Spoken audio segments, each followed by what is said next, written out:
Hello साथीहरु, welcome to my first mini blog. म चाहिँ आज रेडी भएर च्याट्ट परेर अनि बजारतिर जाँदैछु। अनि बजारतिर मेरो काम पनि छ, हेर्न सक्नुहुन्छ। मजा लाएर चट्ट परेर ज्याकेट लाएर, यस्तो गर्मीमा ज्याकेट किन भन्नु होला, गर्मी धेरै छ।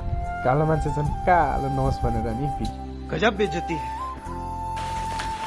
सुर्खेतमा पनि साह्रै घाम छ साथीहरु हैन। अब घाम त अब जता पनि होला, हेर्न सक्नुहुन्छ।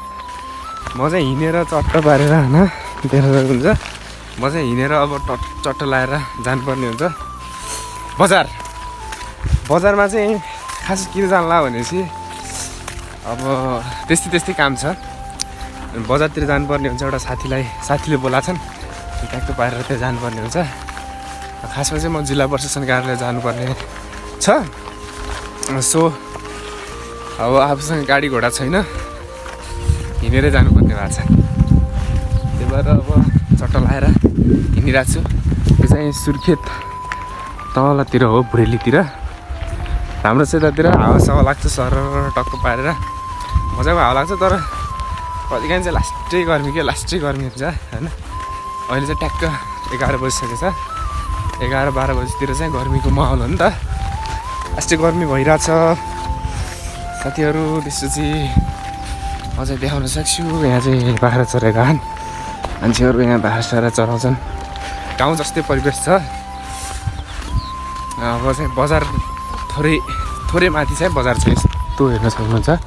यतातिर थोरै माथि बजार छ, तर गाई बाख्रा चरेका छन्। अहिले चाहिँ सिजन छैन नि त खेतीको, त्यही भएर गाई बाख्रा चराउँछन्। यहाँ चाहिँ घाँस काट्न आउनुहुन्छ मान्छेहरू।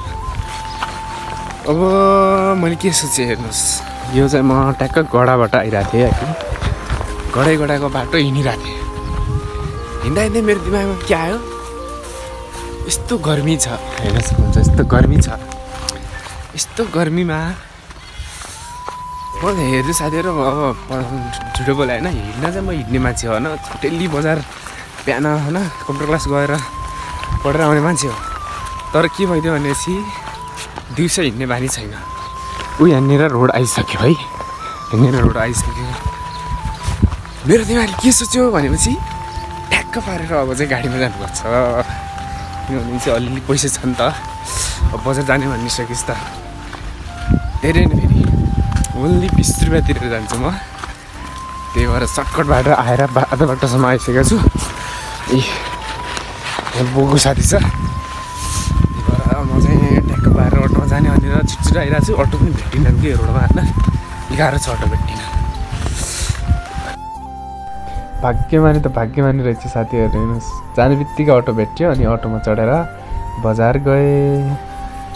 हेर्न सक्नुहुन्छ। म चाहिँ यहाँ ट्याक्क पसलमा आइपुग्यो। यहाँ चाहिँ हाम्रो सालाजी हुनुहुन्छ।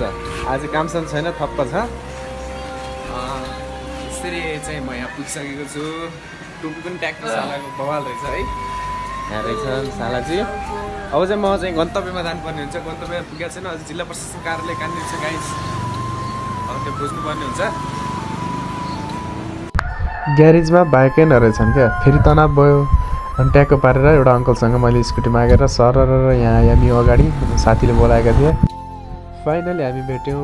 उनी मलाई बोलाउने साथी। हामी चाहिँ उनको सिफारिस बनाउनुको निम्ति जिल्ला प्रशासन कार्यालय गएका थियौँ। उनी चाहिँ फेरि लास्टै फन्नी जान् क्या, के गरेर आएर सिफारिस बनाउन। यहाँ हामी जिल्ला प्रशासन कार्यालय आइसकेका छौँ। यहाँ मान्छेहरू भेट्दै छ। हामी कति नम्बर कोठामा जाने अरे? 301 नम्बर। फाइनली हामी खोज्दै कोठा भेटिसकेपछि हामी चाहिँ त्यहाँ गयौँ। अनि हाम्रो काम बनिसकेपछि म चाहिँ तिनलाई आफ्नो रुममा पुगाइसकेर अनि घन्टाघरको यो सुन्दर फुलहरूको भ्यू हेर्दै अनि घर फर्केँ।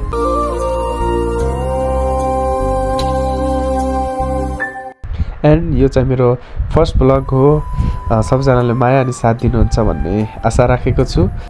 Thanks for watching and by.